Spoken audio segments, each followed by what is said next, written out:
Baik, sudah materi kita hari ini seputar probabilitas ya, dan sedikit berbeda ya dengan materi yang kita bahas di minggu sebelumnya ya, atau selama 10 pertemuan sebelumnya, karena fokus kita untuk minggu ini ya itu terkait probabilitas. Ini kita bahas nanti selama kurang lebih 3 pertemuan. Pertemuan hari ini, minggu depan, dan 2 minggu depan. Nah, sebelum memahami probabilitas itu apa, konsep dasarnya kita harus tahu dulu. Itu terkait teori probabilitas. Ya. Oke, kenapa perlu kita belajar probabilitas? Ya, atau kenapa mahasiswa itu di statistik kita perlu bahas probabilitas terhadap suatu peristiwa atau suatu kejadian. Kenapa? Jawabannya adalah kehidupan ini penuh dengan ketidakpastian. Di dunia ini penuh dengan ketidakpastian. Ya. Apalagi di bisnis, ya, kita tahu bersama bahwa ilmu atau yang kita pelajari di dunia bisnis atau belajar terkait bisnis manajemen itu Anda pasti menghadapi permasalahan ketidakpastian. Satu.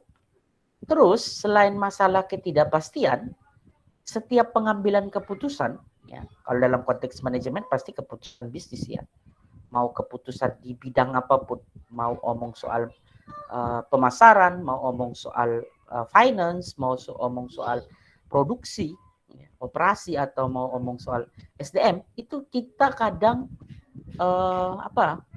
punya informasi yang minim, ya, tidak lengkap, informasi yang kadang tidak lengkap, sehingga perlu untuk mengetahui berapa besar probabilitas itu akan terjadi, suatu peristiwa itu akan terjadi.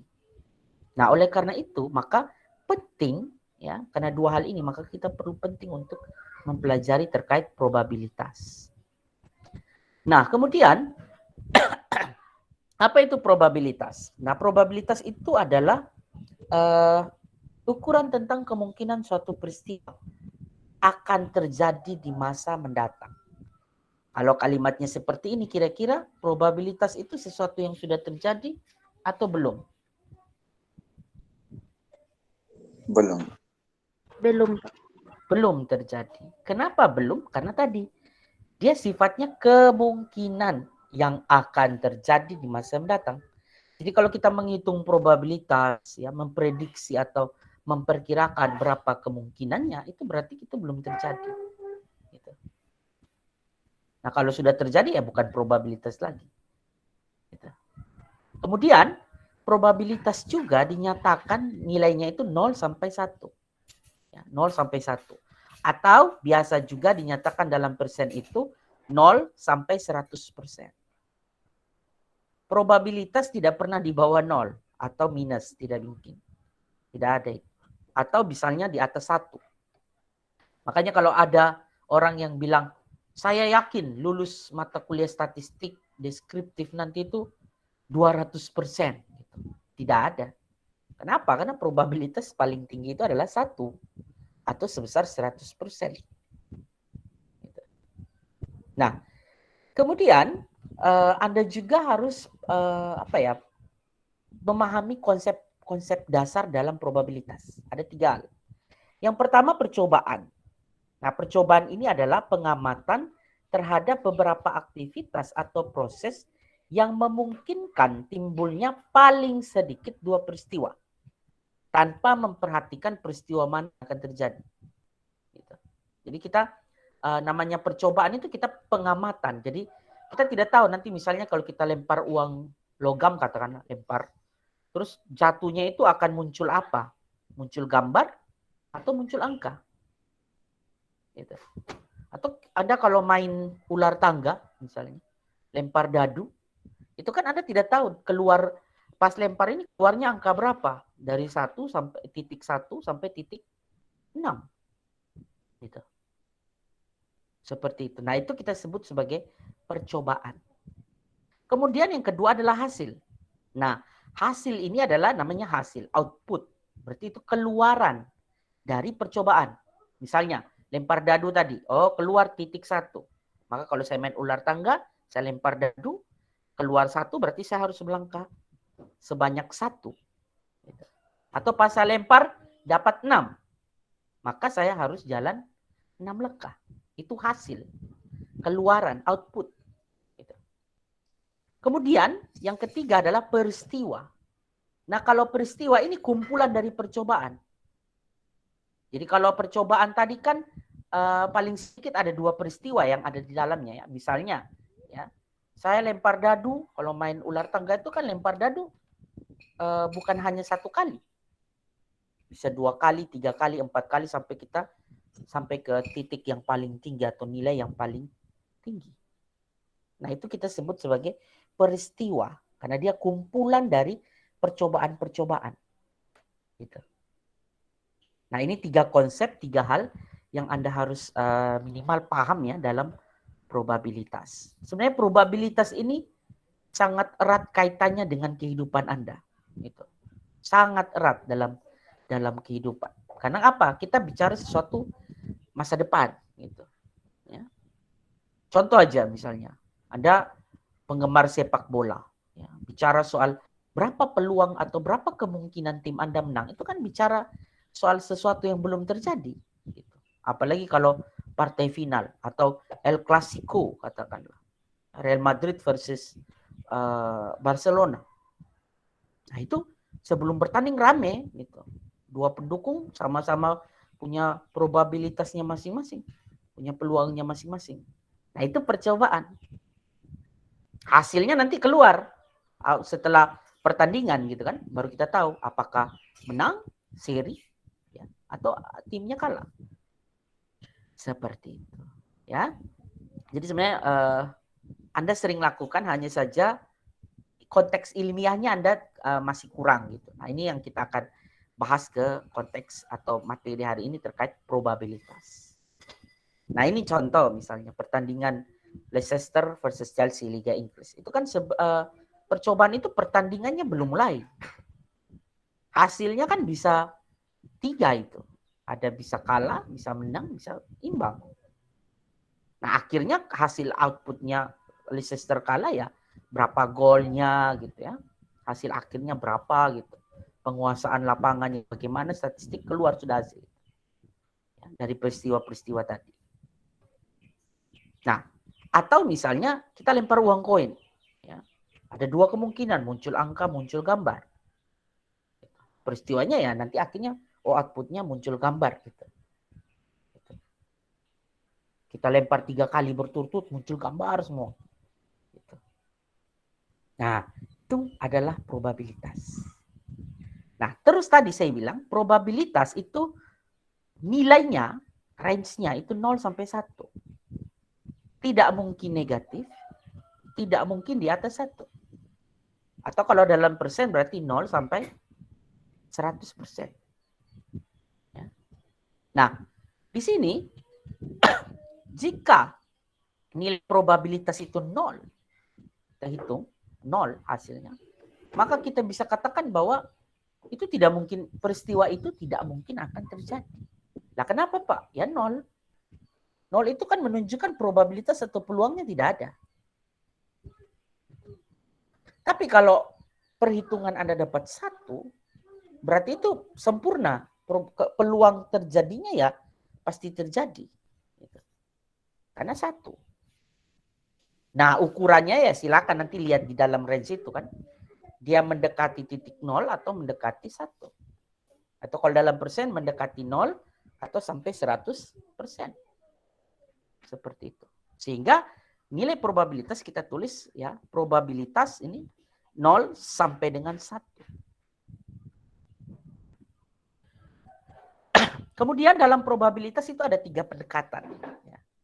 Pendekatan klasik, relatif, dan subjektif. Pendekatan klasik ini yang nanti akan kita banyak bahas di materi terkait probabilitas. Dan juga ada pendekatan relatif sebenarnya kita juga bahas. Tapi kalau pendekatan subjektif ini kita tidak bahas. Pendekatan subjektif ini biasanya dibahasnya di cenderung Anda kalau penggemar sepak bola itu bahasnya ya pendekatan subjektif gitu. Nah, tapi kalau kita bahasnya di konteks statistik ya, dalam ilmu statistiknya, itu kita bahasnya terkait dua yang paling atas ini, klasik dan relatif.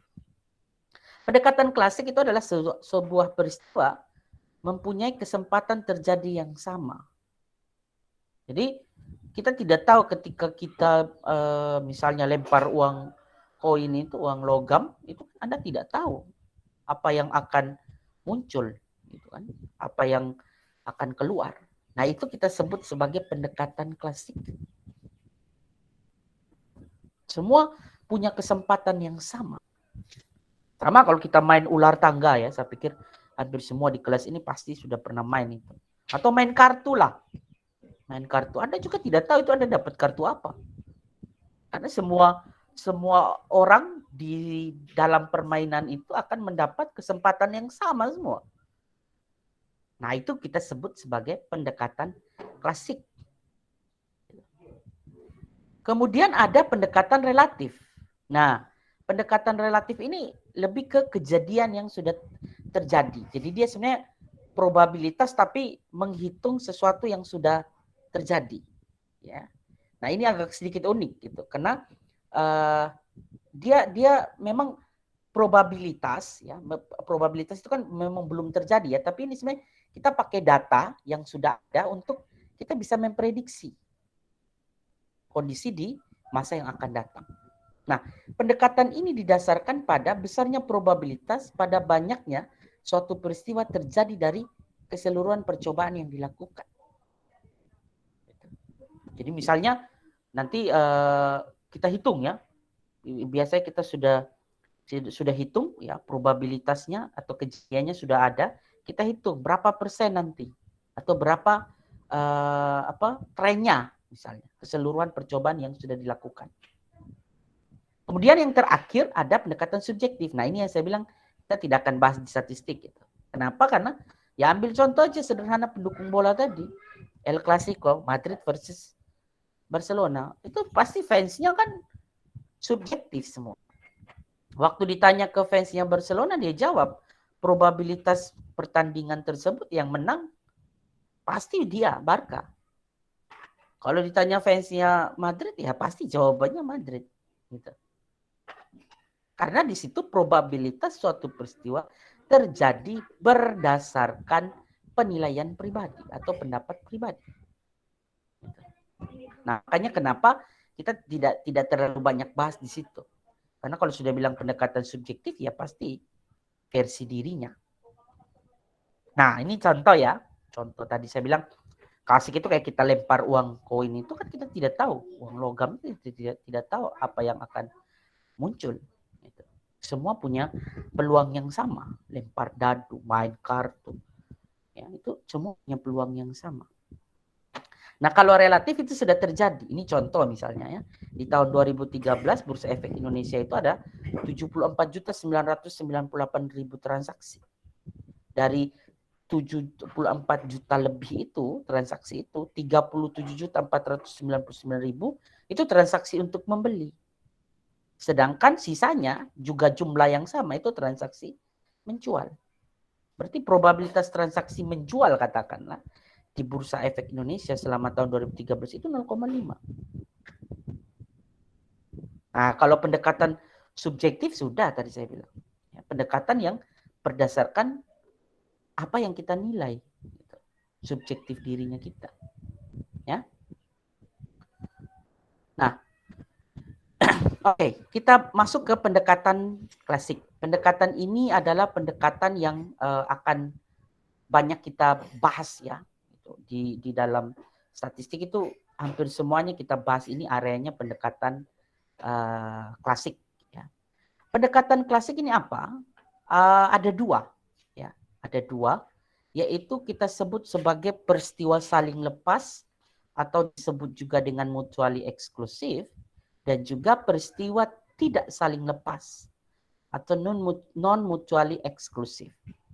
Peristiwa saling lepas ini adalah terjadinya suatu peristiwa tidak terjadi pada saat yang sama dengan peristiwa lain. Atau peristiwa ini kalau kita lakukan tidak bisa bersamaan. Makanya disebut dengan mutually exclusive. Jadi kalau kita kerjakan A, itu tidak mungkin pada saat yang sama kita lakukan B.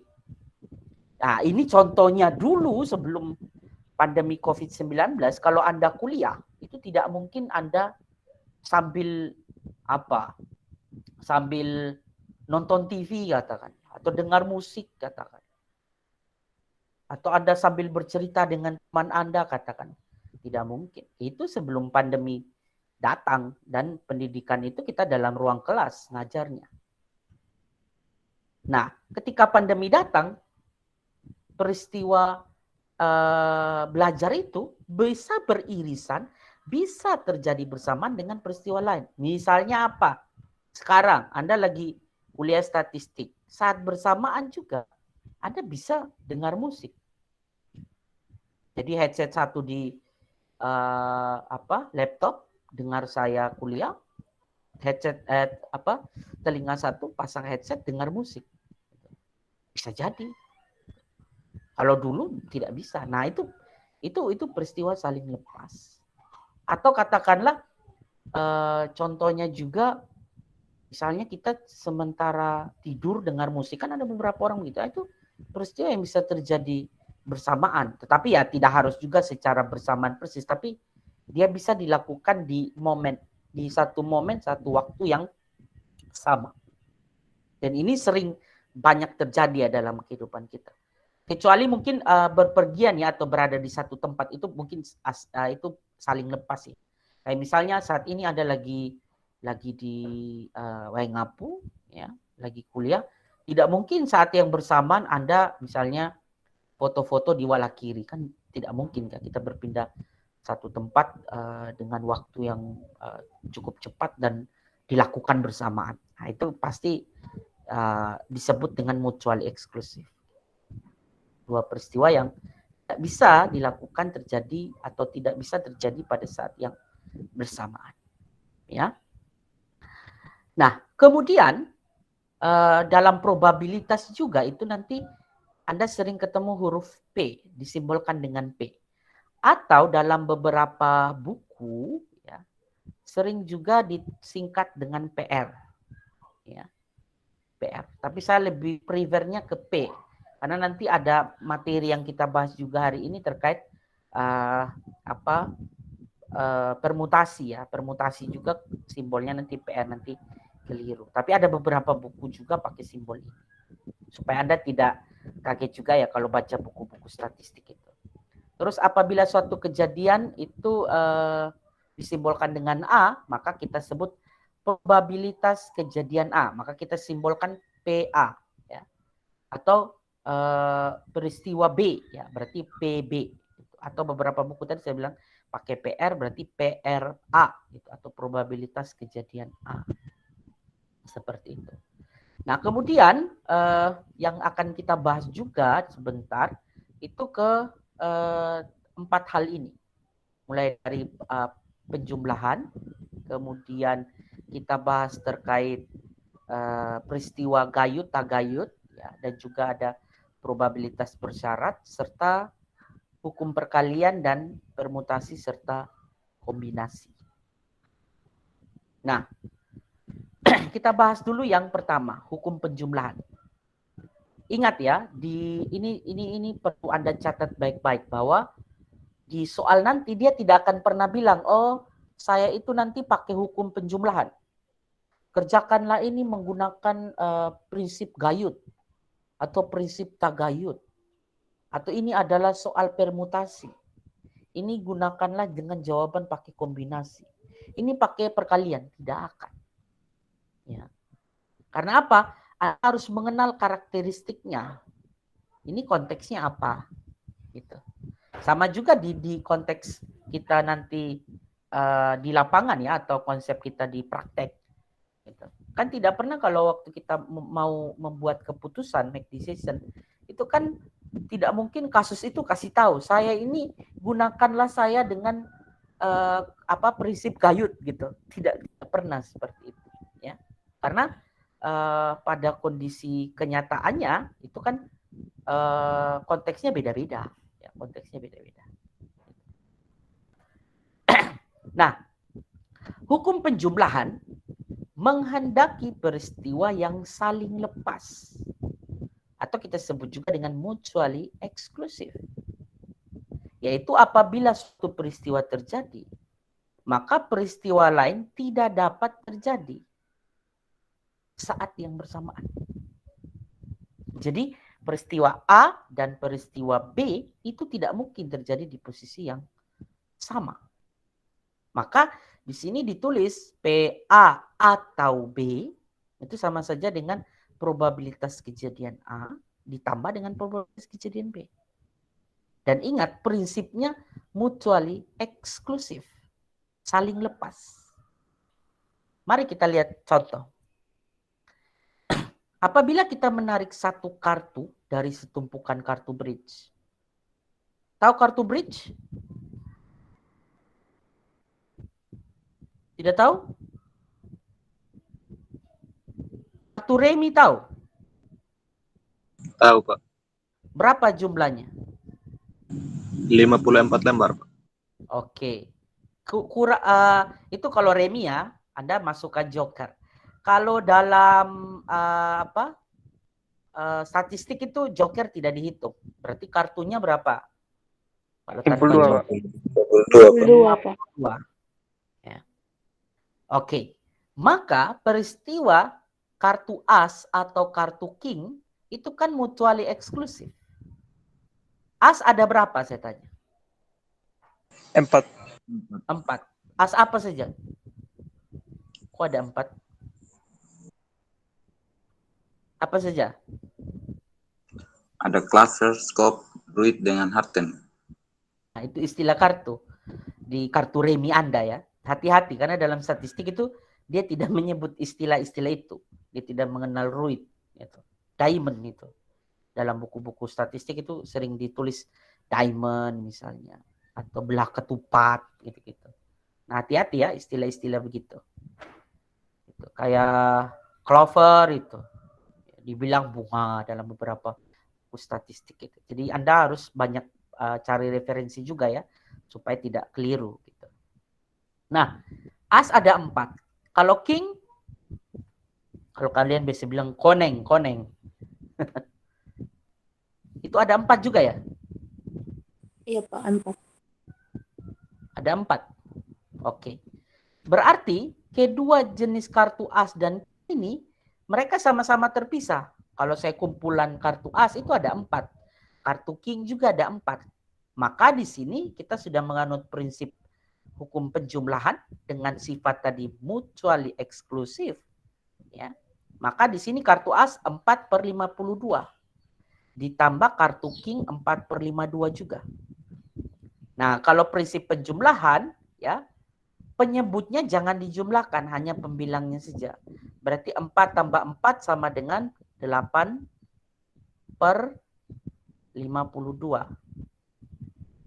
8 dibagi 52 hasilnya berapa? Coba gunakan kalkulator. 0,1538. 0,1538. Kita pembulatan saja ya. Oke. Atau sama juga kita bisa sederhanakan. 4/52 itu sama saja dengan 1/13 ya. Kemudian kita jumlahkan berarti 2/13 juga hasilnya 0,1538. Nah, apakah ini masuk dalam range hitungan probabilitas tadi? Probabilitas dari 0 sampai 1. Betul?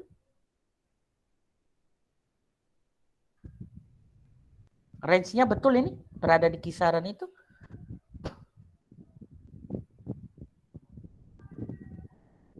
Tadi probabilitas itu 0 sampai 1 kan? 0,15 ini berada di range itu kan? Betul, Iya, Pak. Ya. Iya Pak. Atau kalau kita ubah ke persen, ini bisa saja sama dengan 15,38%. Ya. Kalau kita ubah ke persentase. Tapi Anda cukup jawab sampai ke, terserah ya, Anda mau bentuknya desimal atau pecahan juga boleh. Ya, sangat-sangat boleh. Gitu. Yang penting Anda kalau hitung itu range-nya dari 0 sampai 1. Itu pasti probabilitas. Ya. Oke, kita lanjut ke contoh berikut. Ya. Bila kita tarik satu kartu dari satu set kartu bridge tadi yang ada 52, berapa kemungkinan atau probabilitas memperoleh atau mendapatkan kartu as dan jantung? Atau keduanya. Nah, saya tanya, as itu ada berapa? Di tumpukan kartu itu. Jumlah kartu as. Ada 4. 4. Oke, berarti 4 per 52. Jantung ini harten itu. Kalian biasa bilang harten kalau di kartu. Nah, di buku itu mereka tulis jantung. Nah, harten. Kenapa begitu saya juga tidak tahu. Pokoknya itu istilah-istilah yang sering dipakai di buku statistik juga ya. Mungkin karena beda culture, beda kebiasaan menyebut, jadi ya bisa beda-beda begitu. Jantung atau harten itu ada berapa di kartu bridge itu? 13, Pak. 13. Oke. Kira-kira ada yang double tidak di sini? Di as dan harten tadi ini, atau jantung tadi ini. Ada yang double tidak? Ada yang sama tidak? Tidak, Pak. As itu as apa saja? Coba sebut. As itu apa saja?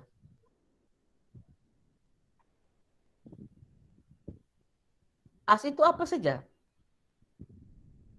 Ayo, satu orang.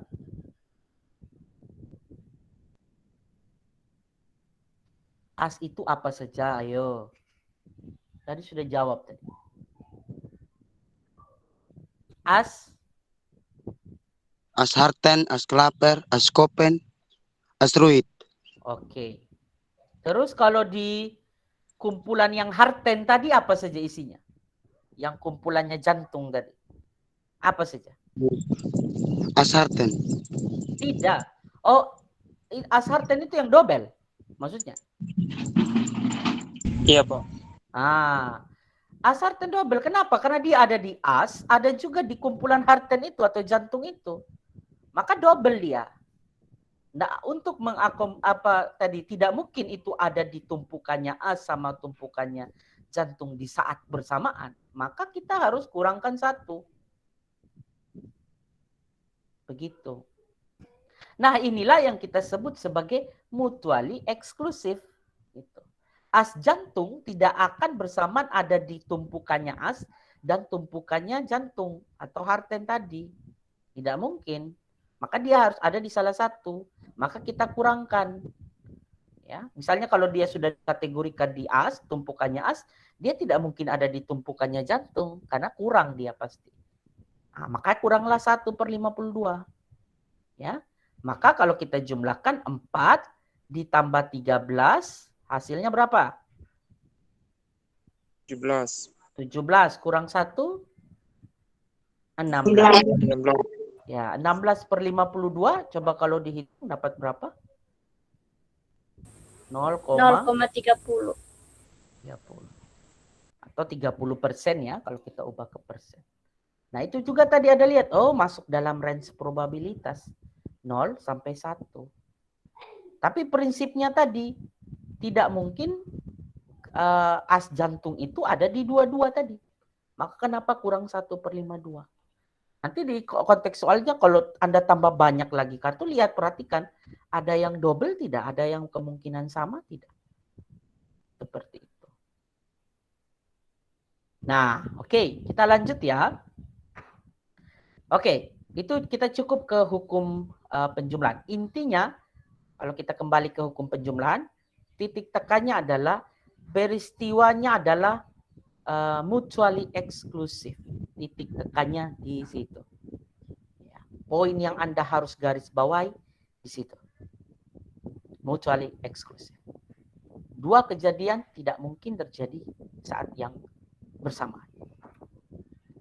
Oke, kita geser ke peristiwa atau kejadian bersamaan. Nah, ini dalam statistik atau dalam konteks yang real, dalam konteks yang nyata, itu sering kita alami ya. Jadi 2 peristiwa dikatakan tagayun itu apabila kejadian satu peristiwa tidak berpengaruh terhadap peristiwa yang lain. Contoh, misalnya, kita lempar uang logam deh, yang paling sederhana, atau lempar dadu waktu main ular tangga. Kira-kira waktu Anda lempar yang pertama, hasilnya keluar, itu mempengaruhi lemparan Anda yang kedua tidak?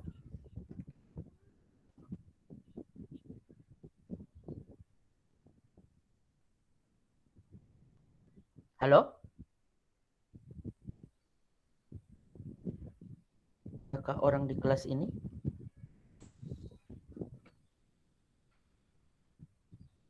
Coba jawab pertanyaan saya tadi. Kalau lempar dadu 2 kali berturut-turut, lemparan pertama itu mempengaruhi lemparan kita yang kedua tidak? Atau lemparan yang ketiga? Mempengaruhi tidak? Saling mempengaruhi tidak?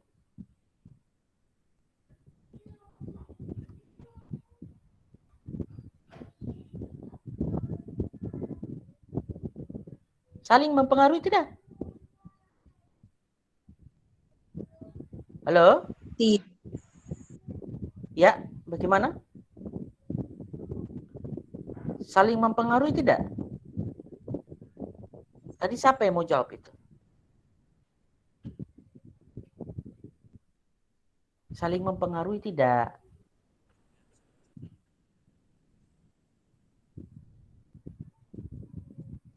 Coba kalau Anda lempar uang logam itu, lemparan pertama mempengaruhi tidak lemparan yang kedua?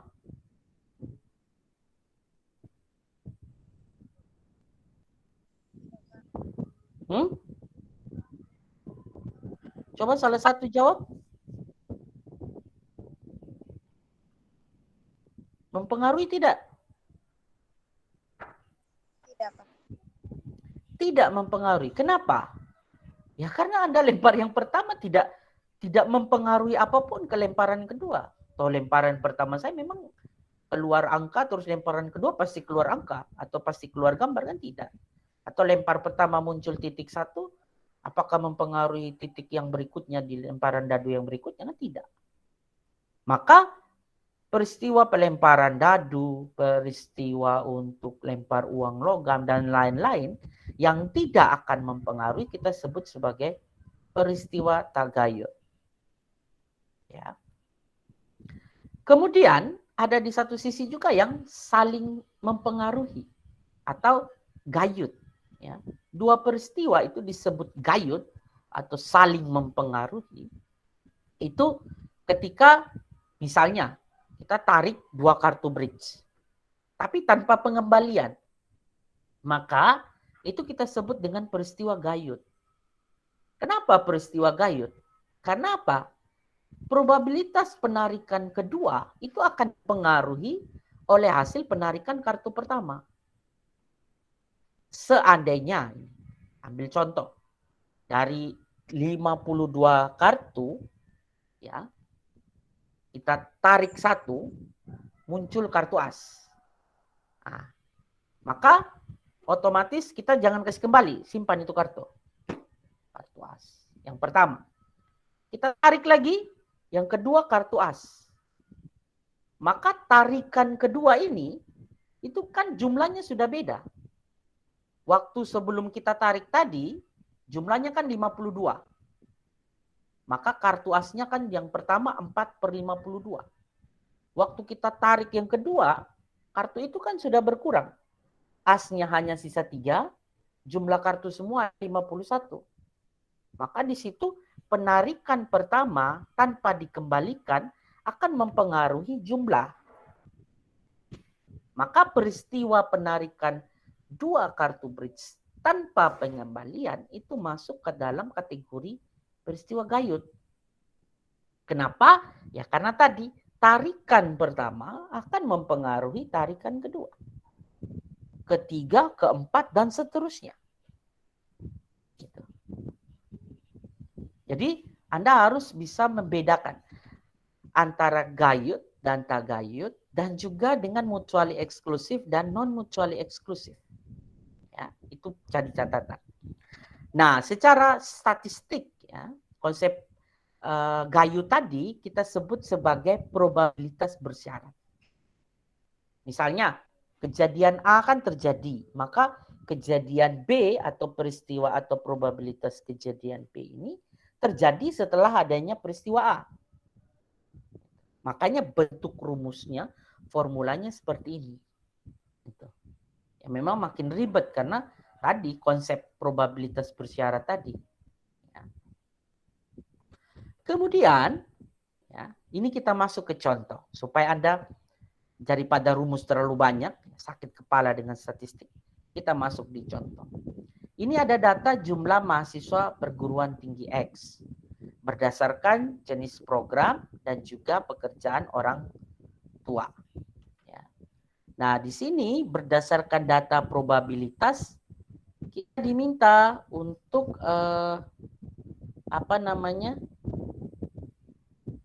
untuk menghitung ya berapa probabilitas bahwa seorang mahasiswa yang dipilih secara acak adalah mahasiswa program S1 yang adalah anak seorang pengusaha. Nah, kita baca baik-baik di hal ini. Apa yang diminta? Yang pertama, harus dari mahasiswa program S1. Urutannya. Dari S1 dulu.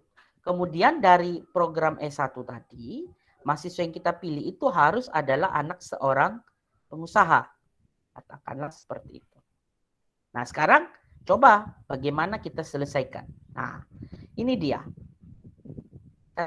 Tadi di soal berarti mahasiswa yang kita pilih itu adalah mahasiswa S1 yang juga adalah anak pengusaha. Nah, di soal kita anak S1, ya, mahasiswa S1 itu jumlahnya 1.200 dari total 2.000. Makanya kenapa di sini 1.000 per 2.000. Kemudian yang kedua adalah anak pengusaha yang dari anak S1 tadi adalah anak pengusaha. Anak pengusaha tadi ada berapa? Pengusaha 300. Di sini ada 300. Ya. Dibanding dengan 1.200. 1.200 itu apa? Sarjana tadi.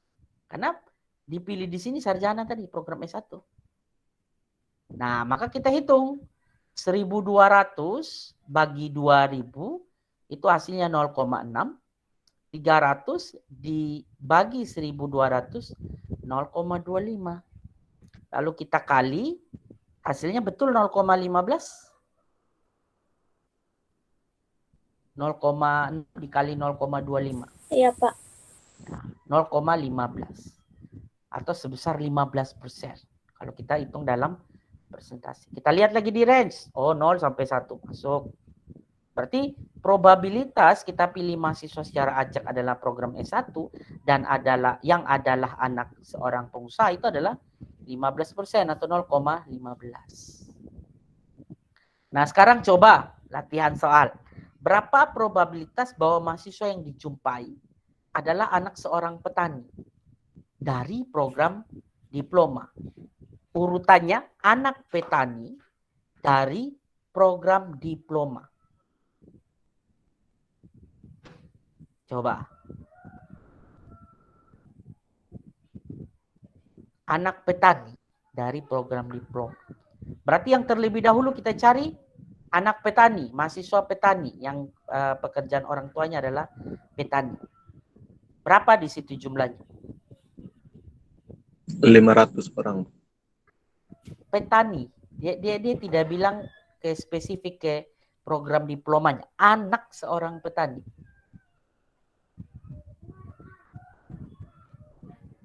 Petani berapa? 800, Pak. 800. Petani. 1.000 orang, Pak. 1.000 di sini. Dari total mahasiswa 2.000. Kemudian program diploma. Program diploma yang petani berapa?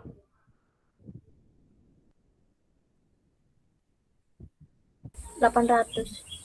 Diploma yang petani 500. 500, Pak. 500 dari jumlah total 800. Nah, itu. Nah, ini berarti Anda masih belum paham dengan probabilitas bersyarat. Berarti program anak mahasiswa yang petani tadi 1000 per 2000.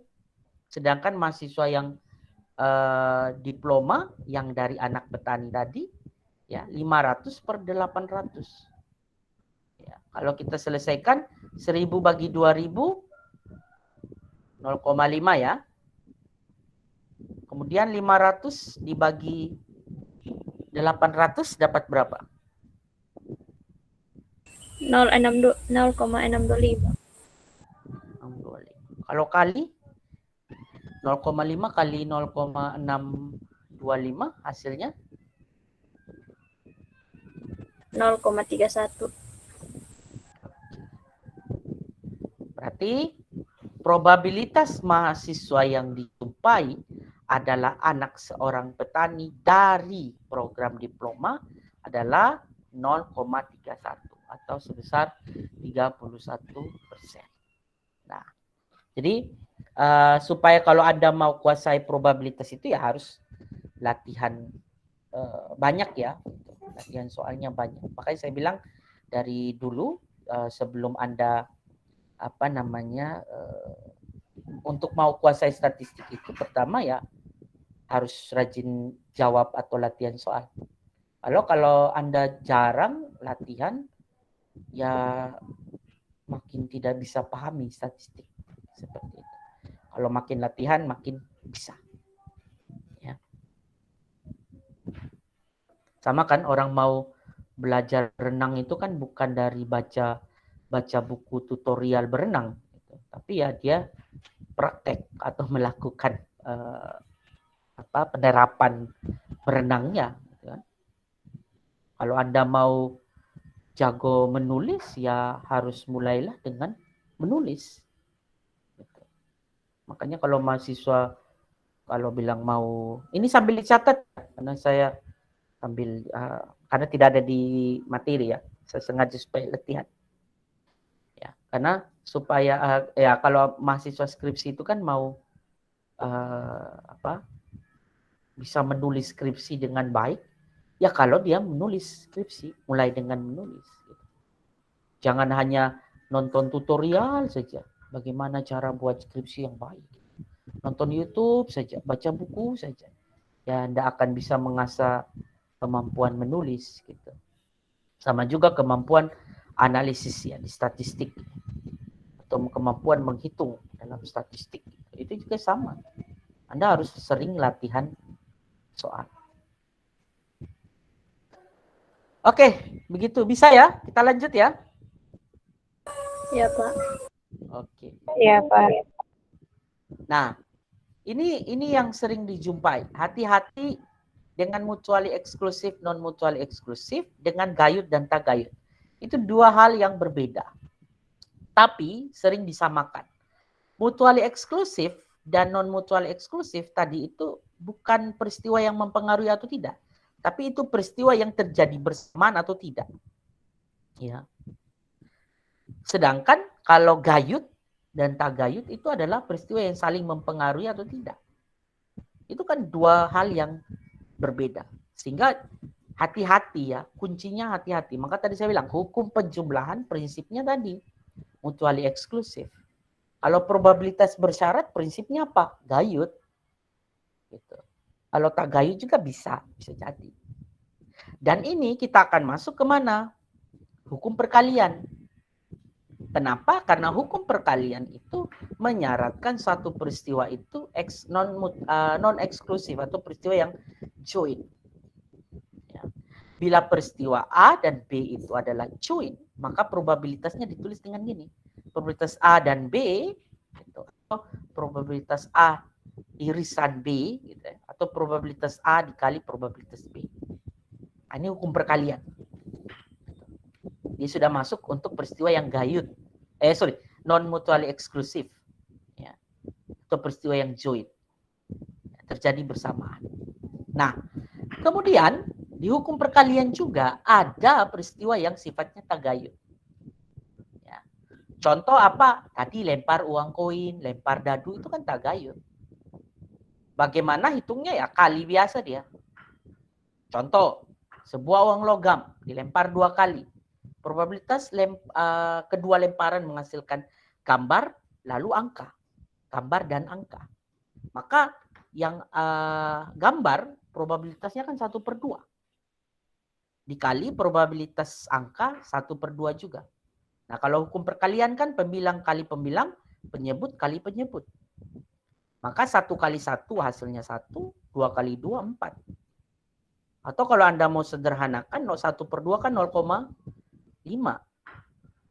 Kali juga 1/2, 0,5.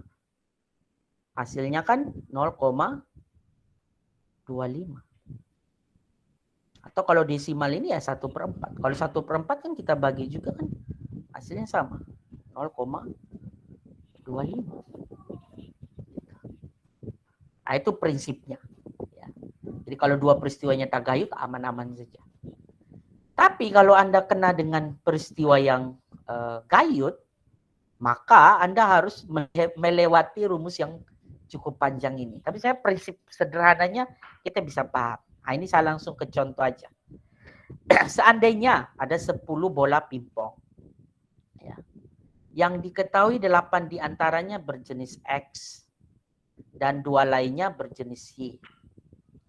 Apabila 2 bola diambil secara acak, berurutan dan tanpa pengembalian, ini kriterianya, acak, berurutan, tanpa pengembalian. Artinya bola yang sudah ambil tidak boleh dimasukkan. Nah, ini sudah warna-warnanya gayut di sini.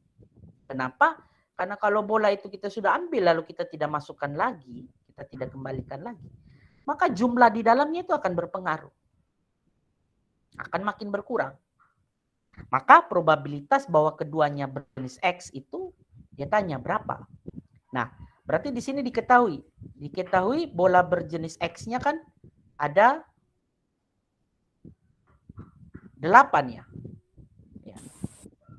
Bola berjenis X 8. Bola berjenis Y itu ada 2. Terus dia tanya berapa probabilitas kalau dua kali kita tarik itu dua-duanya muncul bola X. Maka yang pertama itu adalah 8/10. Dapat dari mana, Pak? 8 yang bola berjenis X, 10 dari total semua bola yang ada di dalam kotak tersebut. Kita ambil. Muncul X 8/10. Simpan bola yang pertama. Maka bola X yang di dalam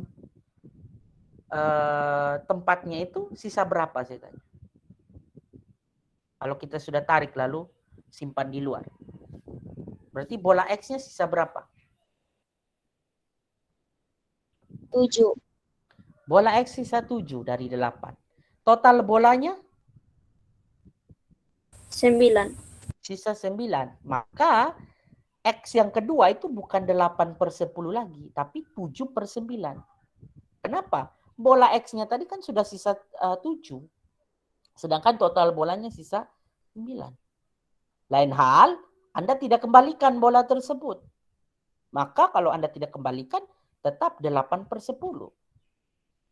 Karena Anda tidak kembalikan, maka tadi gunakan probabilitas bersyarat 7/9. Hasilnya ya dikali 8 kali 7, 28. Ya. 7 kali 8 kok 28.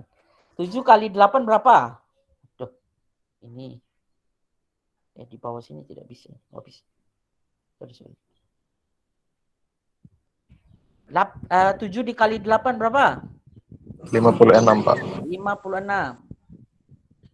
Bagi 10 kali 9 berapa? 90. 90. Kita bagi, ini sudah disederhanakan ya, 28/45. 56 bagi 90 berapa? 0,622.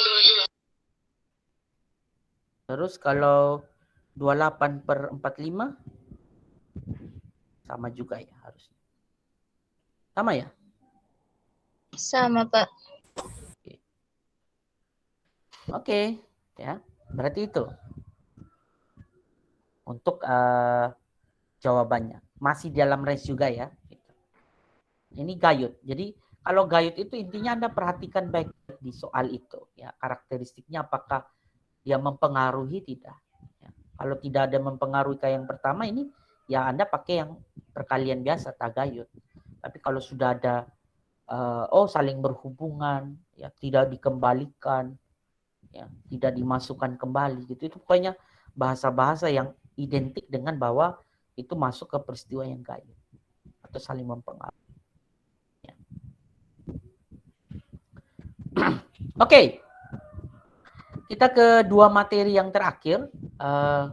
Kalau apa tadi yang hukum perkalian, hukum penjumlahan, gayut tagayut, mutually eksklusif, non mutually eksklusif, itu bicara soal probabilitas. Nah, materi yang kita bahas di permutasi dan kombinasi itu banyaknya probabilitas atau banyaknya kemungkinan. Bukan soal berapa probabilitasnya atau berapa kemungkinan, berapa peluang, tidak. Tapi soal banyaknya peluang, jumlah peluang. Ya. Itu yang Anda perlu garis bawahi. Oke, kita masuk ke permutasi. Permutasi ini banyaknya kemungkinan susunan peristiwa di dalam R yang diambil dari N peristiwa. Gitu. Contoh, ya, kita punya kumpulan huruf ini, ya, kumpulan huruf A, B, C, ya. A, B, C. Kita mau susun dua huruf. Ada berapa banyak probabilitas atau berapa banyak kemungkinan susunan yang akan terbentuk? Coba kita susun. A, B. Ini satu. Kemudian BA, ini kita hitung beda. Lah, sama aja Pak, A dan B sama. Oh, tidak bisa. Ini apa? Permutasi. Di mana susunan atau urutan itu menjadi hal yang penting untuk diperhatikan. Sehingga kalau A dan B berbeda dengan B dan A. Karena susunannya berbeda. Maka dihitung juga berbeda. Dihitung dua. Nah, kalau Anda anggap itu sama, maka itu contoh ke kombinasi. Kalau permutasi susunan. Jadi AB, BA. Kemudian BC itu beda dengan kalau kita bilang CB. Karena susunannya beda. AC. Kemudian CA. Beda juga. Selesai. Maka kita akan hasilkan 6 susunan yang mungkin akan kita dapat. Dari 3 huruf ini, kita pilih 2. Berarti N-nya kan 3 di sini. 3 abjad. Terus R-nya 2. Ini contoh sederhananya. Ya. Nah, ini cuma 3 huruf. Kalau Anda bilang dari 26 huruf 2, Pak. Ya, kalau kita kerja manual setengah mati. Maka kita gunakan yang namanya rumus di sini. Ya. Nah, rumusnya di sini N faktorial dibagi N kurang R faktorial. Ini bukan baca N seru ya. N tanda seru, bukan. Itu dibaca N faktorial. Atau biasa juga dibaca dengan N fakultet. Ya. Nah, N faktorial itu apa? Saya pikir di SMA ada sudah dapat ya harusnya. N faktorial itu kayak gini. Misalnya 3 faktorial. Ini 3 faktorial sama saja dengan 3 kali 2 kali 1. Kalau saya bilang 5 faktorial sama dengan, coba 5 faktorial. 5 kali 4 kali 2 kali 3 kali 2 kali 1, Pak. Oke, good. Jadi faktorial itu dia perkalian, ya, sistem perkalian yang terus turun sampai 1. Jangan taruh 0 ya, sampai 0. Kalau sampai 0 hilang. Tapi kalau 0 faktorial itu hasilnya 1. Kalau tidak percaya tekan aja kalkulator Anda. Ya. Terus R-nya itu diambil dari N tadi ya, kayak saya bilang dari 3 diambil 6. Ini contoh. Berapa banyaknya permutasi dari huruf ABC tadi ya? Diambil 2 huruf. Nah, kita masukkan ke rumus. NPR atau 3 permutasi 2 sama dengan 3 faktorial dibagi 3 kurang 2 faktorial. Atau sama saja dengan 3 faktorial bagi 1 faktorial. Ya. 3 kali 2 kali 1 bagi 1 atau 6 bagi 1 hasilnya 6. Tadi ini susunannya A, B, B, A, A, C, C, A, B, C, C, B. Itu permutasi. Jadi rumus ini membantu kalau dia banyak. Tapi kalau dia sedikit ya Anda tanpa rumus pun ya bisa kerja kayak ini. Tapi kalau sudah makin banyak ya permutasi. Dan ingat, permutasi ini tadi kuncinya atau hal yang perlu Anda pelajari atau perlu Anda kuasai itu adalah di urutannya, susunannya. Contoh realnya ya ketika saya tidak tahu ya SMA sekarang. Kalau dulu itu kan kalau kita sudah duduk di kursi tersebut kita tidak boleh pindah. Kalau di SMA berarti urutan atau susunannya itu sangat dibedakan. Kalau kita mau tukar posisi beda lagi, itu hitung lain lagi. Ya. Oke, kita pindah ke yang terakhir, kombinasi. Kombinasi ini itu mirip dengan permutasi, hanya saja dia tidak memperhatikan susunan. Jadi kalau ada huruf A, B, C, saya mau susun 2, maka yang terjadi adalah AB dihitung 1. Karena apa? Sama aja dengan huruf BA ini. Jadi dihitung 1. Kemudian AC sama aja dengan CA. Dihitung 2. BC sama dengan CB. Dihitung 3. Kenapa? Dia tidak memperhatikan susunan. Sehingga kalau dalam rumus nanti dibantu untuk kombinasi NCR sama dengan N faktorial dibagi R faktorial dikali N kurang R faktorial. Oke, kita ambil contoh lagi sederhana. Dari susunan huruf ABC kita ambil 2. Kita masukkan berarti 3 kombinasi 2 sama dengan 3 faktorial dibagi 2 faktorial dikali 3 kurang 2 faktorial. Kita masukkan 3 faktorial dari tadi kan 3 kali 2 kali 1 dibagi 2 kali 1 kali 1 faktorial. Ini habis ya. Sisa 3 bagi 1. Ya hasilnya 3. Atau kalau Anda mau kerja lurus ya 3 kali 2 1 6. 2 kali 1 kali 1 2. 6 per 2 juga 3. Susunannya AB, AC, BC. Nah kenapa? Karena tadi saya bilang A dan B itu sama aja BA. Hitungnya 1. Kalau permutasi A dan B tidak sama dengan B dan A menurut permutasi. Maka dihitung 2. Maka susunan urutannya tadi itu menjadi perhatian. Ya. Contoh kombinasi ini kalau dalam konteks real, konteks nyata itu kayak kita, misalnya saya susun kelompok. Ya, kemarin kan satu kelompok 4 mahasiswa.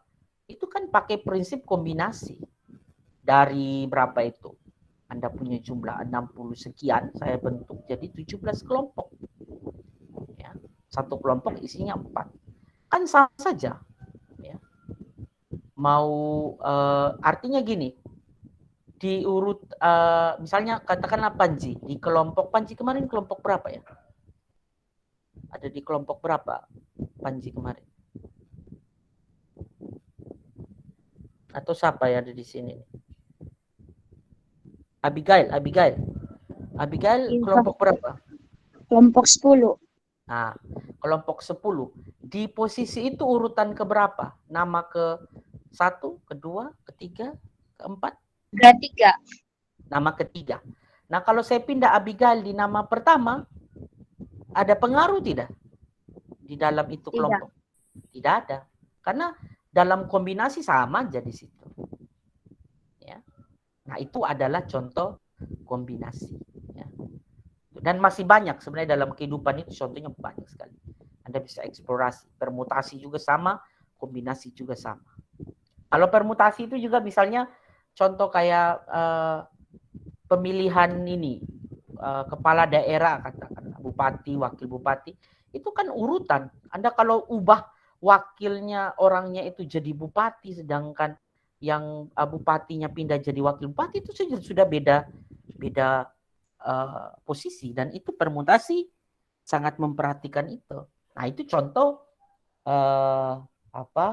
permutasi dalam konteks real seperti itu. Ya. Oke, yang terakhir tugas kelima, kerjakan secara individu. Itu saja sih kalau dari saya untuk hari ini. Apakah ada yang Anda ingin tanyakan? Saya persilahkan.